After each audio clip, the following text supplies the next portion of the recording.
Gurum Namaskrityam Naram Chiva Narottamam Devim Sarasvatim Yasam Tato Jayamudira Nasha Prayu Jabadeshu Nityam Bhagavata Sivaya Bhagavati Uttama Shloke Bhakti Bhavati Nishtiki.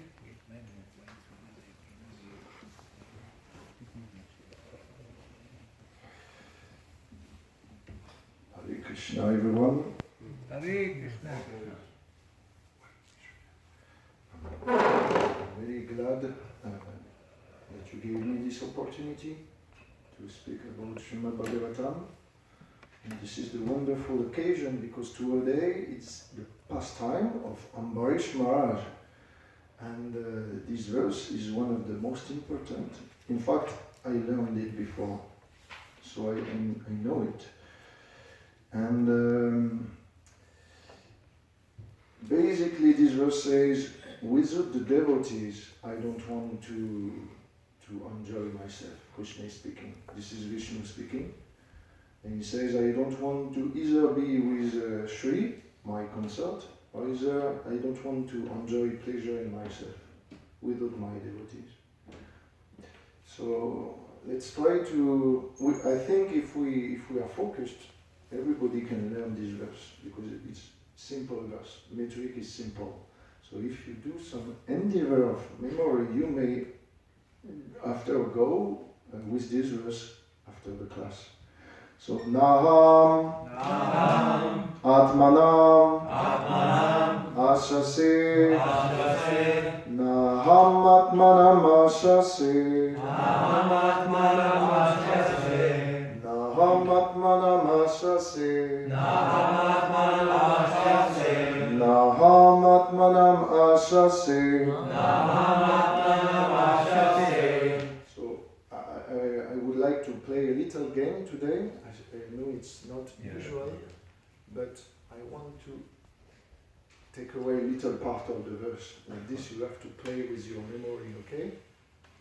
So let's say this part will go away. Okay, you remember, huh? Okay? Now you have to remember Nam, Atmanam Ashase. Okay? Mad, Bhakter, Sadhubir, Vina, Mad Bhakter, Sadhubir, Vina, Mad Bhakter, Sadhubir, Vina, Mad Bhakter, Sadhubir, Vina.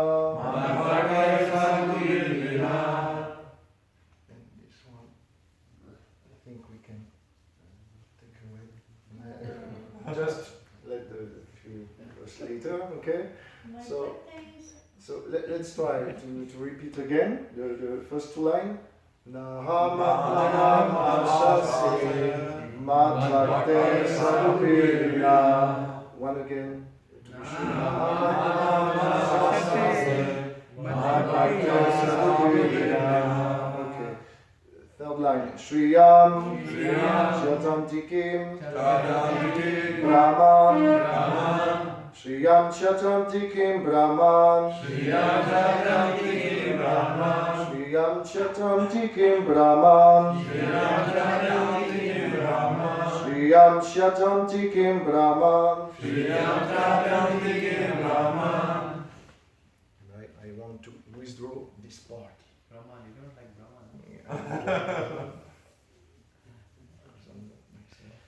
Okay, like this. Okay, let's repeat the three lines together.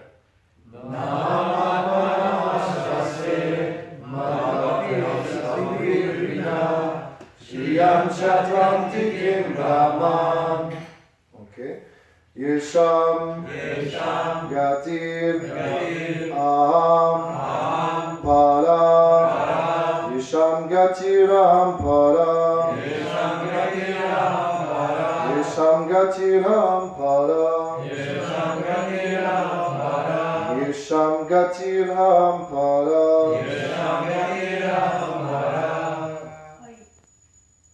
Okay, so let's repeat the four lines together.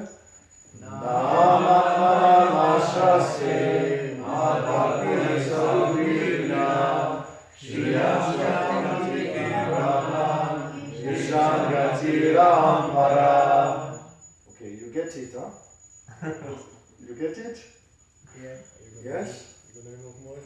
maybe I can withdraw this part. Still get it? Yeah. Okay, maybe I can. No. Withdraw this. Especially the first part is. Okay. Let's try again together. Namaste Madbhakte Sadhupirya Sriyam Shatanti Kim Brahman Yesham Gati Ampara. Okay, that's nice. Who wants to try this verse today? You? Yes, that's nice. You're brave. Nahamatmanamashise Nahamatmanamashase Bhakti sadhubirvina Sriyam chantitikam brahman Sriyam Shatantikam Brahman Yesham aham para Yesham Gati Ampara. That was too easy, I think. You can see between the I can see. Anyway. Ask Gopal to recite it. Who? Ask Gopal to recite it. Okay.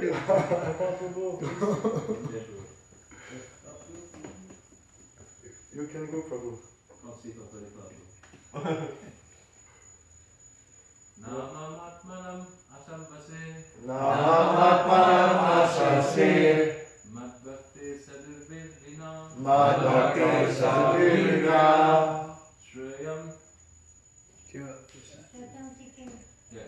Chedantikim Brahmaham Shriyam Shatantikam Brahman Yetir Gana Yesham Gatir Aham Vara Yesham Gati Ampara. Bravo. One another Prabhu wants to try? Naham Atmanam Ashashe Namamatmanam asase Bhaktai Sadhubirvina Madbhakti sadhubirvina Shriyam Shatyam Tikim Brahman Shriyam Shatantikam Brahman Yesham Gatiraham Para Yesham Gati Ampara. Bravo. Well, someone wants to try? I've been nominated.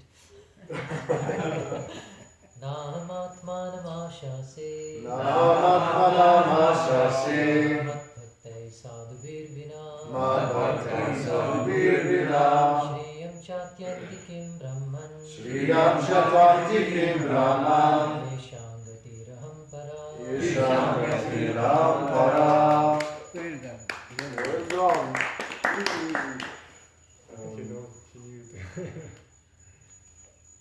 Someone else want to be brave?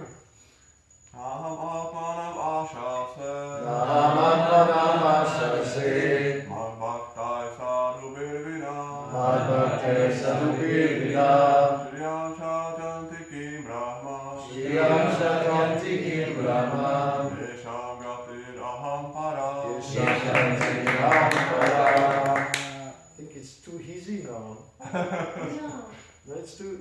Oh, who gets it? It's okay now? You get it? Yeah. Okay, someone else wants to try?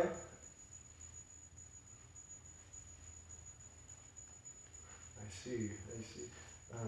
Amalila, you want to try?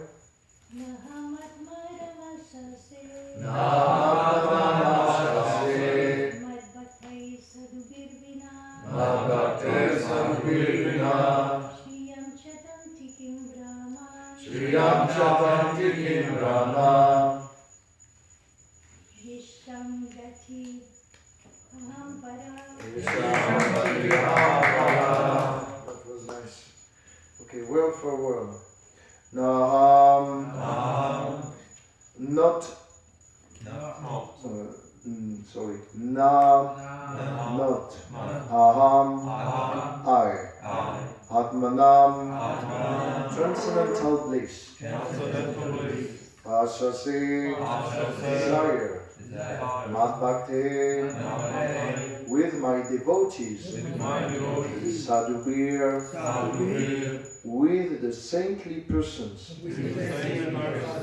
Vinam. Without them. Shriyam, all my six opulences, Cha, also, Atyantiki, the Supreme, Brahman, O Brahmana, Yesham, of whom, Gati, destination, Aham, I am, Para, the ultimate. Translation by His Divine Grace Abhay Charanaravinda Swami Prabhupada. O best of the Brahmanas, without saintly persons for whom I am the only destination, I do not desire to enjoy my transcendental bliss and my supreme opulences. Purport. The Supreme Personality of Godhead is self-sufficient, but to enjoy His transcendental bliss, He requires the cooperation of His devotees. In Vrindavan, for example, although Lord Krishna is full in Himself, He wants the cooperation of His devotees, like the cowherd boys and the gopis, to increase His transcendental bliss. Such pure devotees, who can increase the pleasure potency of the Supreme Personality of Godhead, are certainly most dear to Him. Not only does the Supreme Personality of Godhead enjoy the company of His devotees, but because He is unlimited, He wants to increase His devotees unlimitedly. Thus, He descends to the material world to induce the non-devotees and rebellious living entities to return home back to Godhead. He requests them to surrender unto Him, because, unlimited as He is, He wants to increase His devotees unlimitedly. The Krishna consciousness movement is an attempt to increase the number of pure devotees of the Supreme Lord more and more. It is certain that a devotee who helps in this endeavor to satisfy the Supreme Personality of Godhead becomes indirectly a controller of the Supreme Lord.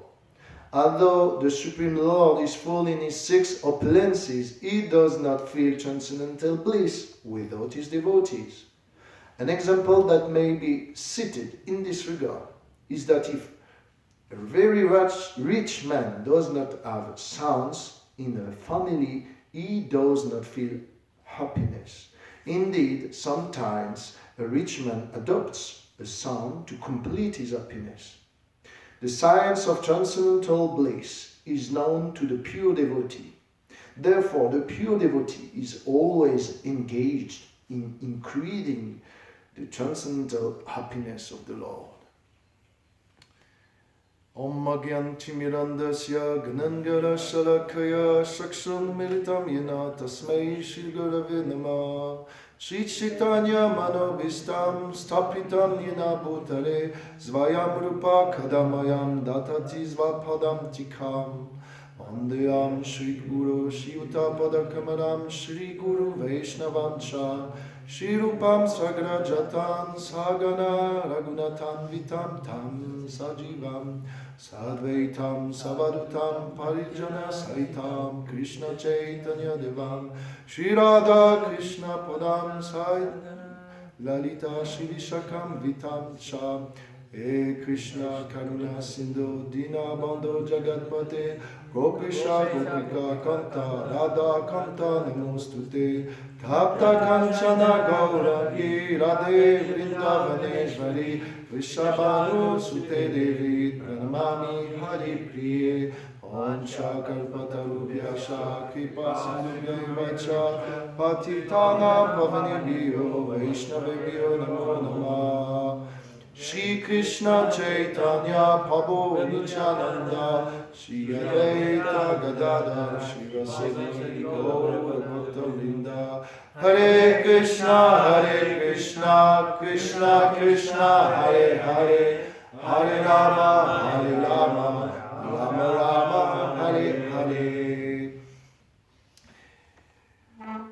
So, just quick review of the contents, because we were on Ramnami yesterday, so we shift from the pastimes of Lord Ramachandra to the pastime of Ambarish Maharaj. And Ambarish Maharaj is at that point already cursed by Durvasa Muni. And Durvasa Muni is traveling all over the universe in order to flee from the burning, intense, hot fire emanating from the chakra. And then he reached Vaikuntha. He's a Siddha Purush, he's a greatest yogi, he has a special semen, so therefore as the son of Shiva he can have some mystical power, equivalent to those who knows the four Kumaras. They were also in Vaikuntha, so this is also the same potency. They can travel everywhere they want, as Narada does also.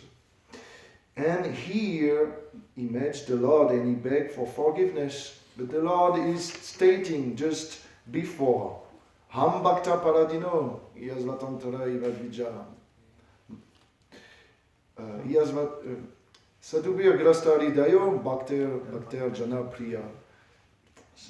He says that I am completely under the control of my devotees. Indeed, I am not at all independent, because my devotees are completely devoid of material desires. I sit only within the cores of their hearts. What to speak of my devotee? Even those who are devotees of my devotee are very dear to me. Basically, he says, no, I cannot do anything for you. And he says, you have to go towards the person that you have offended and you beg for forgiveness. So we see something interesting. This is the difference between the Brahmana, the Vaishnava, Durvasa, Ambarish Maharaj, how they react. Because Ambarish Maharaj was in front of the death. And what he did not fear at all. He just humbly joined his palm, nod his head, and accept death. He was not at all, he did not belong to this body. He has no designation. But what Durvasa Muni did in front of the same danger, he fled for his life. Not he fled 1 time, 2 times, 3 times. He fled during 1 year. So he was really attached to his body. But how can he be attached to his body and at the same time be liberated, since he can go to Vaikuntha? That's my question. So I get the answer. And it is says in the Chaitanya Charitamrita where you can find this answer. It's Akinshana Sharanagetira Eka Ilakshana Taramadye Praveshaye Atma Samarpana. It means, this is a verse spoken by Lord Chaitanya, and he says, there is one difference between Akinshana and Sharanagati, or those who are Akinshana, pure, completely pure, devoid of stains in their heart, and those who are Sharanagatira, those who are take shelter of the Lord. And this one difference is Atma Samarpana, means they completely belongs to the Lord. They have no independence. And this independence is the crucial point between Ambarish Maharaj and Durvasa Muni. Ambarish Maharaj is accepting his fate. Basically, he's doomed if the Krishna wants. He can take his body, does not belongs to me. But Durvasa Muni is different. He's not feeling himself a servant. He is feeling that by his own power and austerities he was elevating himself to the platform of Brahman. And therefore, he is not in the service mood. He does not totally depend upon the mercy of the Lord. And then that means he wants to stay alive. He does not accept in the same way his destiny. So we can reflect how much a Vaishnava is different from the Brahmanas, how much the service attitude makes us different from others. For example, the Brahmana is considered the head of the society. Therefore, it means that he's the kind of the ruler, he's kind of the proprietor, or he's kind of the controller. But the Vaishnava, even though the head of the Brahmanas, the head of the whole society, does consider himself the servant of all living entities. Why? Just because he knows that everybody is by nature an eternal servant, and therefore he needs to remind them who they are. This is his service. Jivadoya, Vaishnavasya. And not only that, but there is also another difference between Brahmanas and Vaishnava, between Ambarish and Durvasa. This conception of feeling oneself a servant makes oneself humble, tolerant, and feeling totally dependent upon the Lord. And here Durvasa realized this during his travel around the universe. And that's what the Lord will say, I cannot do anything for you. If you offend my devotees, how I can enjoy? Here this verse means that the devotees is the pleasure potency of Krishna. The devotees belongs to the pleasure potency of Krishna. Because what is saying Krishna? Without my devotee, I cannot enjoy. Therefore, we are the pleasure potency of Krishna. We are part of this. We are meant to satisfy Krishna. Sanatana Goswami has another meaning or precision, detail upon this verse. Shriyam here, he says, refer to Shri, which is Lakshmi Devi. So he says that the Lord cannot enjoy the presence of Lakshmi Devi if his devotees are not there with him. Bliss is in variety. In the spiritual world, Krishna has arranged everything that he can have more happiness. There is the Vaikuntha planet where Narayan resides, and there is there only 2.5 rasa. The highest rasa is Gaurava Sakya, means attitude of friendship with awe and reverence. And in the topmost Vaikuntha planet, it's complete, especially in Vrindavan, from Vishramba Sakya to Madhurya. And Vishramba Sakya means total equality between Krishna and his friends. There is that spontaneous devotional service which is in the heart of the inhabitant of Vrindavan. And what does that mean if the Lord cannot enjoy his opulences without the presence of the devotees? It means first that he is an anxiety for us if we are not there.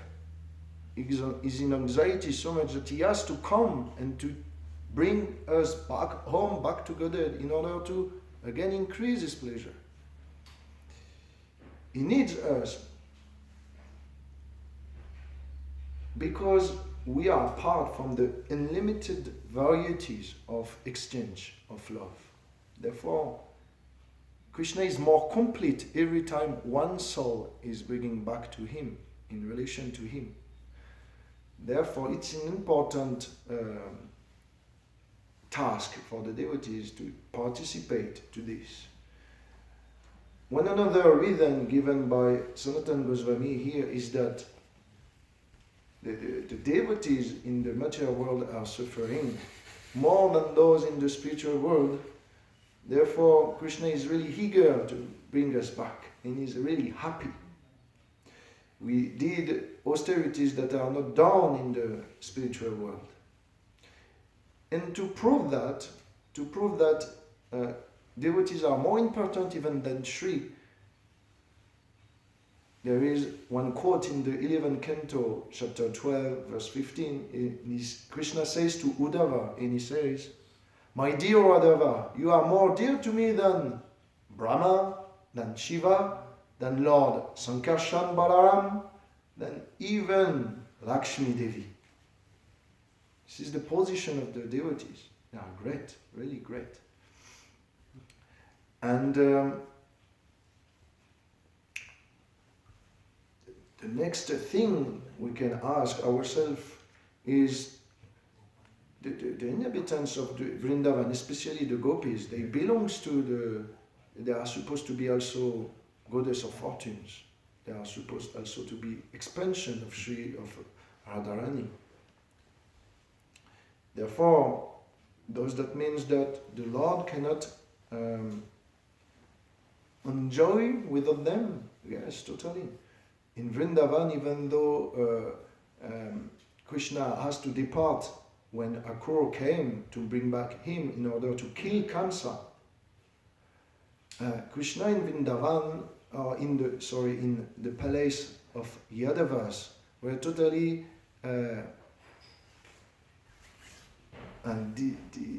suffering distraught. Because when he was sleeping, he was remembering his pastime of Vrindavan. He was speaking when he was sleeping the different names of his friends, Gopas and Gopis. And the queens of Dwarka will hear that.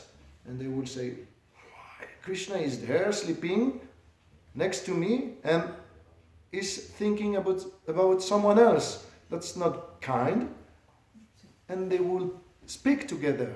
The Yadavas will speak together and they will say, have you heard Krishna here in the night? And the queens will say, I see him today, he looks really sad. What can we do to serve him? We do the best. But Krishna is feeling sad. Why? Because he cannot rejoice with his devotees. And on top of that, it's not only that, but he knows that they are suffering so much anxiety by not being with them.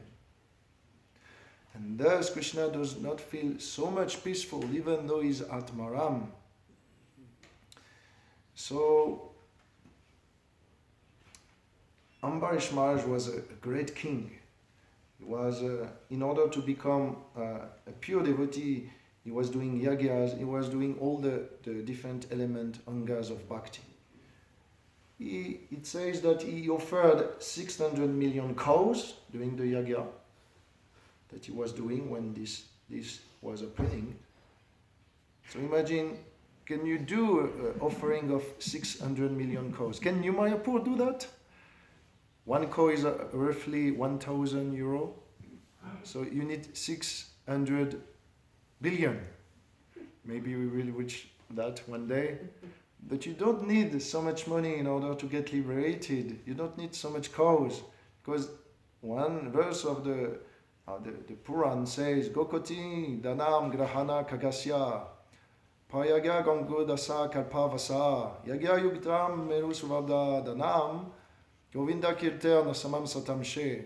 You can offer Gokoti, millions of cows, even when it's the time of lunar eclipse. It's even more auspicious to do that. You can reside one kalpa near on the bank of the Ganga of Prayag. You can bathe there during one kalpa. You can do thousands of yagyas like Ambarish Maharaj was doing. You can give the amount of gold of the weight of the mountain Meru. It's a huge amount of gold. You can give that. But this will not be equivalent to one Govinda Kirtar Samam Satamshe, one imperfect holy name. So one Nambabas. So in order to get real wealth, we need just to chant Hare Krishna. This is the duty of the conditioned soul for this age. So it's not that those stories seems to be far out, far from our time and universe, are not meant for us. Those prescriptions, if we follow them, then we will follow the path of Ambarish Maharaj, and at the time of death, we will smile happily, and we will be devoid of fear. So that's possible for us. It is said that in this verse, what is our dependence upon the Lord? So Maharaj Ambarish is dependent totally upon the Lord. Even he is ready to give up his body. But what does that mean? Dependence upon the Lord is not only something negative that I reject. I give up my body, I give up wealth. No, it's also something positive. I have to engage something anukulina, favorable for the Lord. I have to. Dependence upon the Lord is in fact ready to do something that I don't like. I'm not ready to do that usually, but in this case I have to do it because this is what Krishna wants. So if Krishna wants to live, he can live, but even if I remain broken-hearted, he can handle me roughly, then I will still be his devotee, isn't it? I'm ready to do that, birth after birth. This is the Shikshastakam. I'm ready to do whatever service like Ambarish Maharaj will do, if it's necessary. That's the process that we try to aim at. This is the platform we should aim for. And if we have this prayojan in head, then our sadhana, our sambandha, abhideya will be connected to this, and we will pray for that. And Krishna will purify us in order to attain this goal. But we have to set up the goal in order to achieve it. Therefore, questions are there. It's not that dependence is only to say yes to everything. Dependence upon the Lord also means to be responsible. As a brahmachari, I am supposed to be the menial servant of everyone. So I have to say yes to everything. But it's not as simple as that. It's not because you say yes every time that you are right. In fact, in order to engage your intelligence, you have to understand what is the order that you receive. And better than that, you try to satisfy before you receive the order. So, is that order can be improved? If, for example, my spiritual master is driving a car and he says, go to this way. And you know, I have maybe a better way. And we will reach out New Mayapur faster. Then you can say, no Maharaj, if you want, you can take this way. It's not a correction. No does not mean opposition. It means also question. No, why? How can achieve this together? So sometimes you say, yes, you can also say, yes, Maharaj, we can go this way, but you can go also the other way. So in that way, dependence upon the Lord means I try to consider how valuable are the order of the spiritual master, how I can reach them. It's not that Prabhupada and the Acharya always said yes. They have to say no sometimes, even to senior devotees. Some senior devotees will say, Prabhupada, join the Gaudiya Math in order to get sannyas. Or Prabhupada, you have to take sannyas, his spiritual master said. He says, I'm not ready. I have to wait a little. And in due course of time, this order was there, printed. And he has to, fructified in order to get there. So, it's not that we have to fall blindly. It says that sadhava, the devotee has to be thoughtful. And I had a discussion with Janananda Maharaj, for example, and he told me, I want my devotees to become autonomous because this place belongs to you. Therefore, when I will leave, what will remain if you depend on me? Therefore, he invites everyone to imbibe the mood that I'm ready to carry his order upon my head, whatever happens, if he's there or not there. I have to get this mood. Therefore, this is all cooperation will happen even if there is turbulences. We should not rely totally upon someone. We can rely on Krishna, we can rely upon the Guru, but we should not expect from them to say whatever we have to do. Our role is to has to become an autonomous servant, responsible servant. So we have to go forward. We don't need to receive an order in order to please Krishna or to please the Guru. This is also something we can understand. Anashaktasya visharam yataram apayun jata nirbanda Krishna sambande yuktam viragya muchyate. This is the proper yukta viragya. Whatever, according to desha, kalapatra, time, place, circumstances, I should be ready to engage things that are necessary. You didn't need to wait for the order of the spiritual master. He's so busy, especially in ISKCON. I've seen many things on the screen of my Guru Maharaj. I can tell you, sometimes the questions are just what they ask for. It's material question. Or can I be happy with my wife? Or can I manage my money? Or can I be happy with this job? Or can I... Things which are materials. But the Guru can be a psychologist, can be a businessman, but it's not the essence of the Guru. The essence of the Guru is to ask questions relevant to spiritual consciousness. This is why we have a Guru. He's like the role model to create the best character in ourselves. Therefore, I want to continue upon one thing. This is the difference of desire between, the difference of goal between a Brahmana and a Vaishnava. Ambarish Maharaj is in Madhuvan, where there is trees licking, who are pouring of honey. This is why it's called Madhuvan.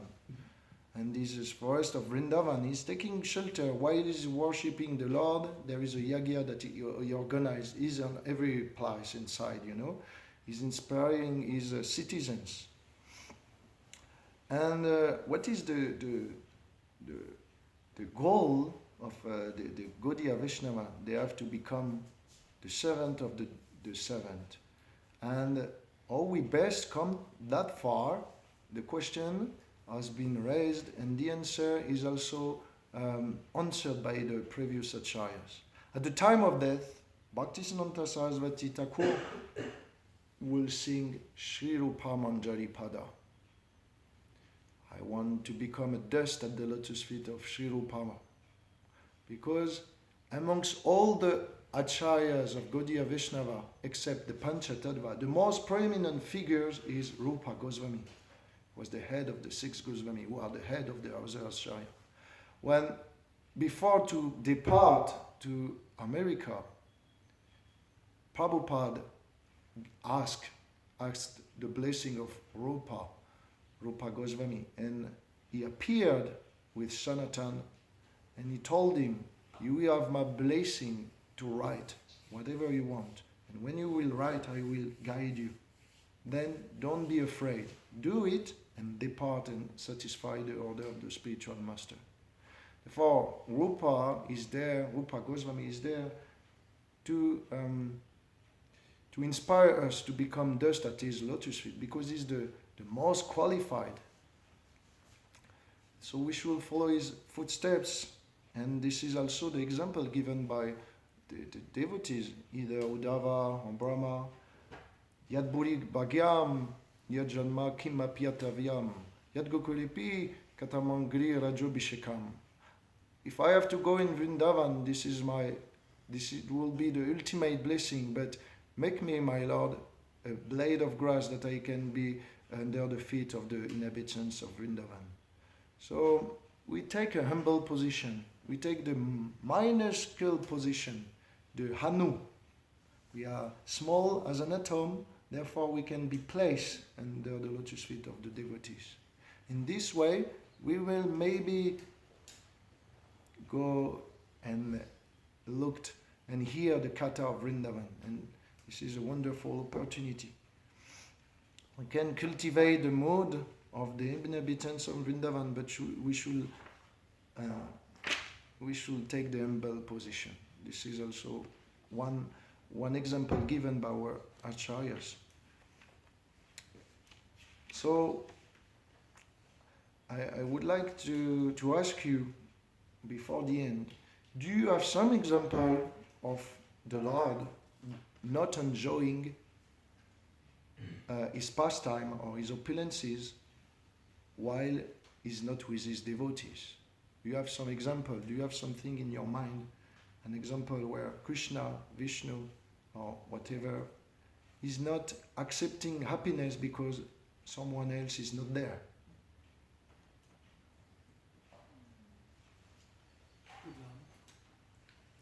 Any ideas? Any Sudama. pastimes? Sudama. Sudama Vipra? I was thinking about this. Yes. Actually, in the pastime of Sudama Vipra, there is a competition between Rukmini and Sudama, because each time Sudama is eating rice, Rukmini has to provide many more facilities, and at one point, she stops Sudama to take Krishna to take rice from Sudama. And she says, "Do not take anymore because I will not be able to reciprocate. You love him so much. I don't have even enough of opulences to satisfy Sudama Vipra." Therefore, the love of the devotees has been demonstrated in this pastime can reach the limit of the opulence of Lakshmi Devi. This is why they are greater. This is important. But here, Krishna was still there in Dwarka, and he was with his queens. And even though Sudama Vipra was not there, he would continue his life, isn't it?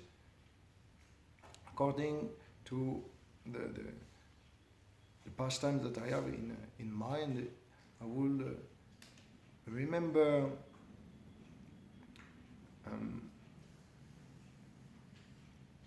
one time Chaitanya Mahaprabhu. I think this is the most prominent example of our sampradaya we cannot enjoy without his devotees, without devotees.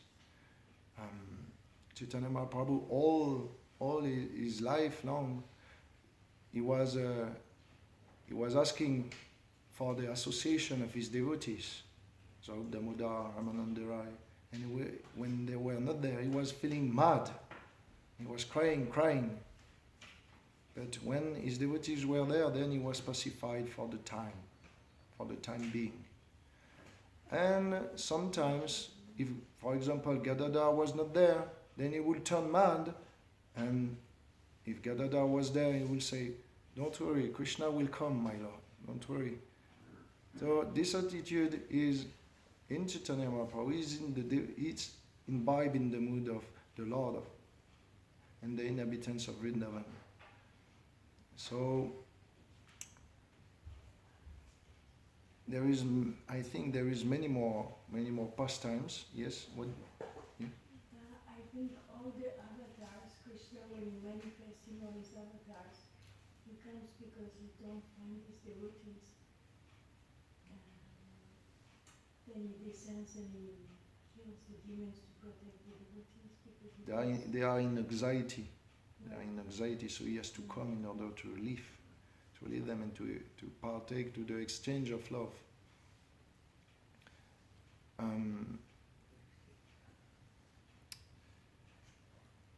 Yes. Uttara. Can you precise? Parikshit mother. Mm-hmm. Uttara. She was in danger. She was just playing. But no, how is Krishna pained by the absence of the devotees? I give the example of how he was in the Yadu Sudharma hall. He was feeling not so happy because he was away from Vrindavan. There is many instances where finally the Lord is not satisfied with his devotees. And if we remember those pastimes, then we can see how Krishna is Bhakta Vatsalya, or he is a servant of his devotees, or he is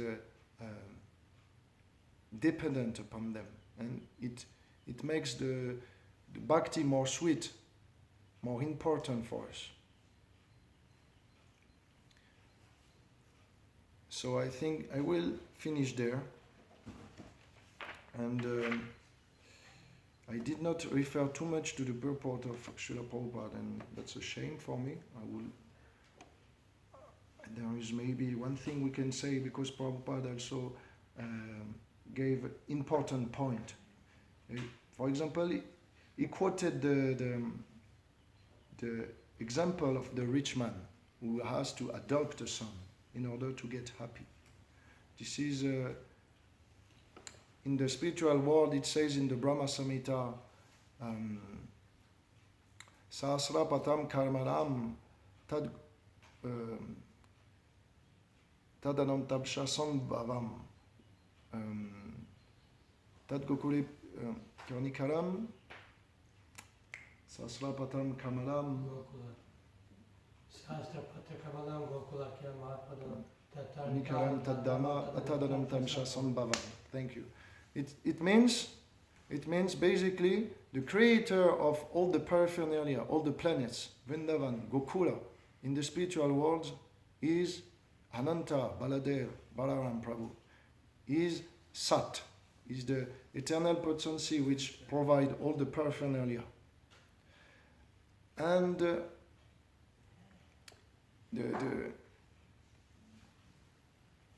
the objects which are meant for the pleasure of Krishna are not enjoyed by him if it does not have activities.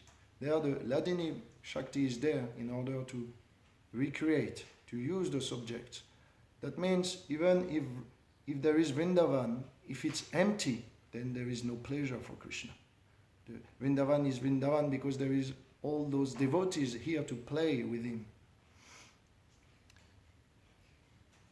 So, in the same way, even the mundane people have to go through this. There is like many important businessmen or musicians who they need to adopt a son because they have so much. They have built an empire, but they have no people to love. Therefore, they feel incomplete. It's the same way with Krishna and with all of us, Krishna conscious or not. So, yes, relations are always above the object of the senses. Therefore, yes, this is all for today. And I will say, Shri Ambarish Maharaj ki, Srila Prabhupada ki, Gaura Bhaktavrinda ki. If you have any question, then yes, Prabhu. Thank you, Prabhu, for the inspiring class. I have a question about this Vipralamba. Like Krishna puts his devotees in this state of separation to enhance the love, right? And yesterday we heard about Ram, how he banished Sita.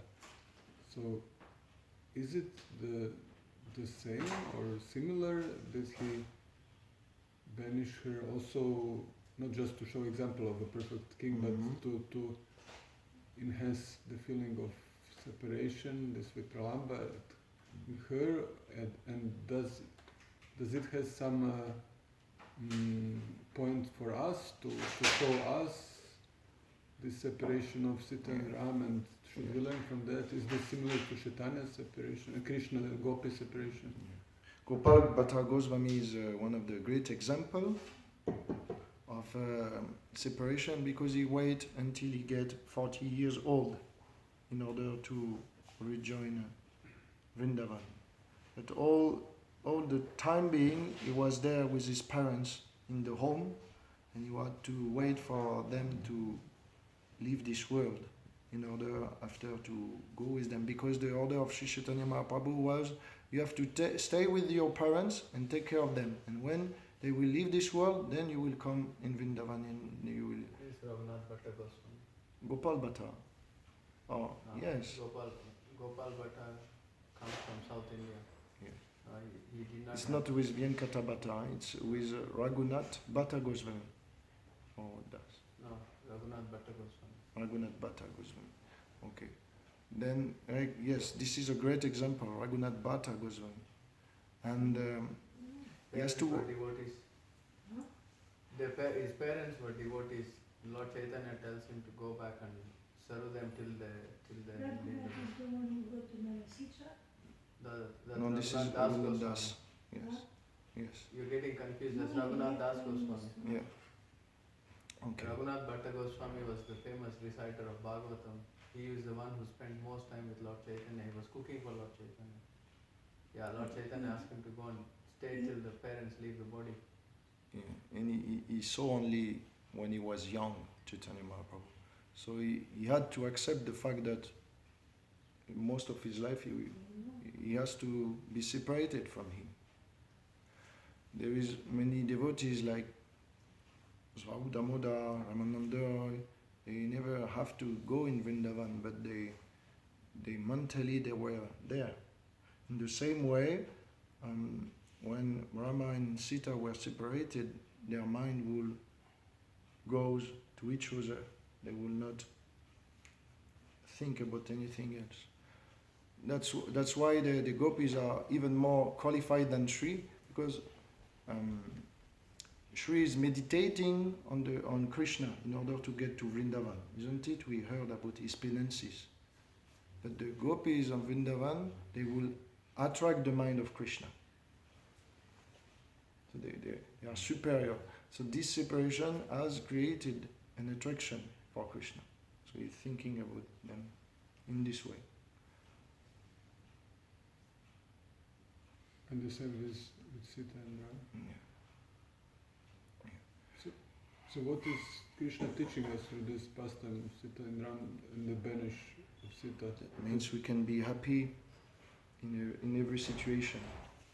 Krishna does not mean to be physically present, and in order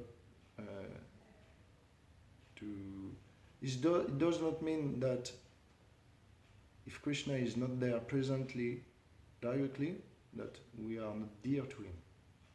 We can be dear to him even separated.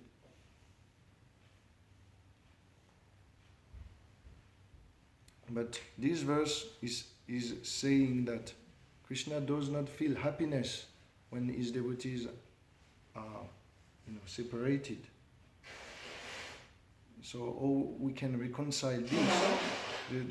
The way we can reconcile this is that the devotees, when they are separated, Krishna knows that they are in anxiety. But this anxiety is a proof of love. And this is also, a pleasure for him, that they are in anxiety. It is said that in one of the definition of pure devotional service is that if in a relation there is every reason to be separated, but the devotees does not do so, that means it's considered pure. If in a separation you have all the reason to break up, but you don't do it, then it's considered pure.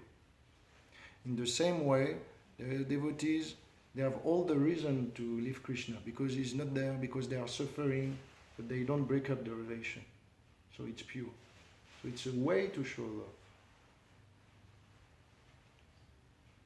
And when here Krishna says, I do not feel happiness if my devotees are not around me, we have to understand that those devotees who are in need, for example, in the material world, Krishna is thinking about them.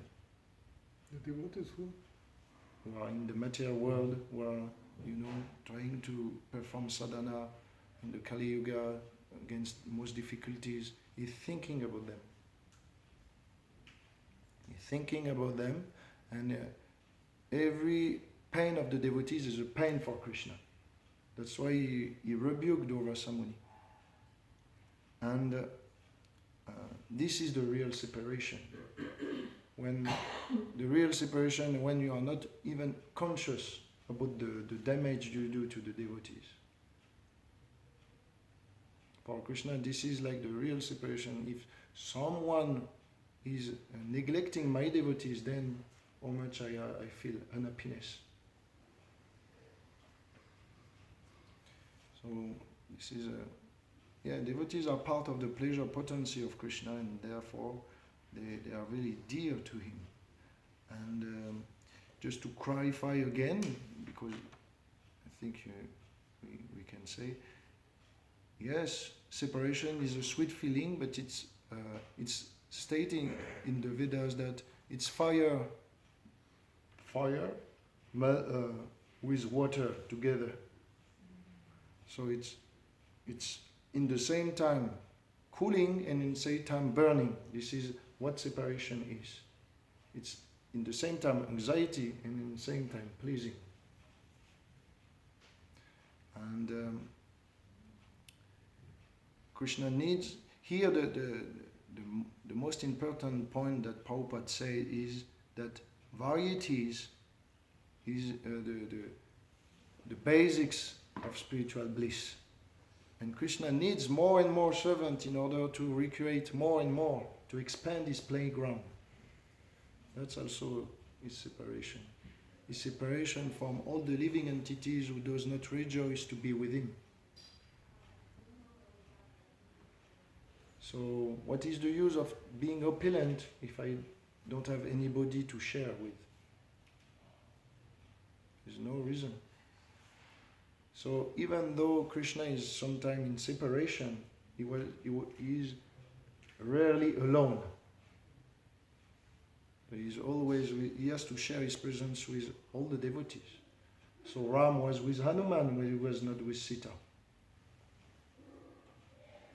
So when he was not with Hanuman, he was with Lakshman and so on. Krishna does not never come alone because it's too much pain for him. Therefore he comes always with Sango Pangastra Parshadam, with his Parshada associate, Astra, Sangha. He does not come alone. That's to avoid this that he cannot rejoice anymore. So the conclusion will be, I think, that even worse than to be separated is to be alone for Krishna.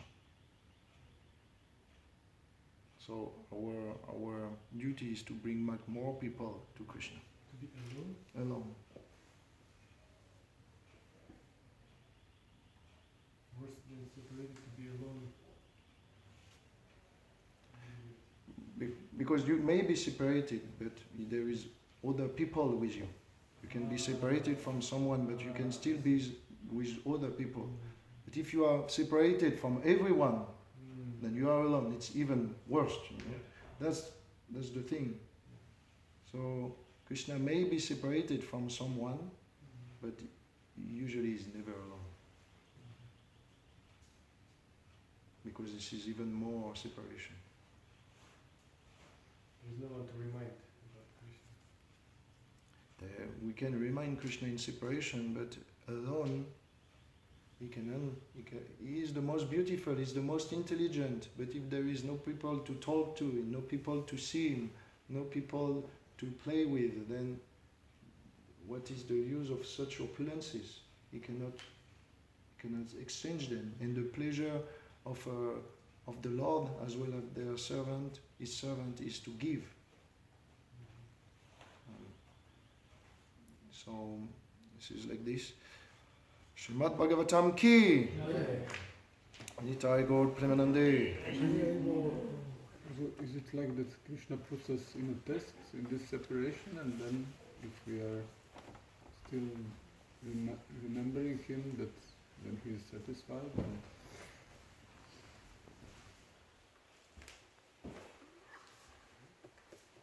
I've heard that it's to intensify the relationship. Exactly. It's a test. It's to intensify your remembrance. We need that. Otherwise, that means devotion becomes like linear, you know. Krishna. There is a nice example of the cloth to paint it, to hew it. So they put it into the water with the color, and then they take it out. They need to dry it, and then they put it again, and they do it a few times. And in the end, the color is very, very strong and very rigid. It's hard to get rid of it. It's the explanation of this separation that Krishna separates us from him and then comes back into what is it called? To reunion, and then separation again, samyoga. And that way it intensifies each time. This is how the color intensifies the love between Krishna and his devotees. So this is what we call as an answer.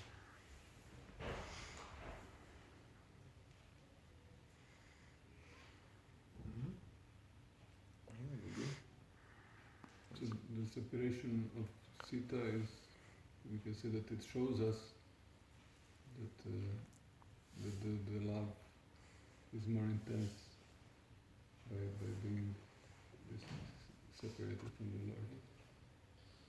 When you separate, you hanker to see the Lord